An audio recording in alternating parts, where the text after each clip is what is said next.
লন্ডনের ব্যারানাসকোট এলাকায় একটি কাউন্সিল ফ্ল্যাটে ঠান্ডা ও স্যাঁতসেঁতে পরিবেশে বসবাস করছে 5 সদস্যের একটি পরিবার। পরিবারটির অভিযোগ, এই বাসস্থান তাদের শিশুদের জন্য মারাত্মক স্বাস্থ্য ঝুঁকি তৈরি করছে। ভুক্তভোগী এলান সুমন ও তার স্ত্রী কুলসুম বেগম জানান, 2019 সালে বাসায় ওঠার পর থেকেই ঠান্ডা, লিকেজ ও বাতাস ঢোকার সমস্যায় ভুগছেন। রয়্যাল ব্রম্পটন হাসপাতালের এক চিকিৎসক তাদেরকে চিঠিতে সতর্ক করে বলেন, পরিবারের কন্যা সন্তান জীবনঘাতী অ্যাজমা অ্যাটাকের উচ্চ ঝুঁকিতে রয়েছে এবং বর্তমান বাসস্থান এই ঝুঁকি আরও বাড়িয়ে দিচ্ছে।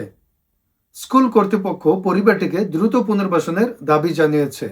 অন্যদিকে হ্যামস্মিথ অ্যান্ড ফুলাম কাউন্সিল দাবি করেছে, সাম্প্রতিক পরিদর্শনে জাতীয় মানদণ্ড অনুযায়ী ড্যাম্প ও মোল্ড পাওয়া যায়নি।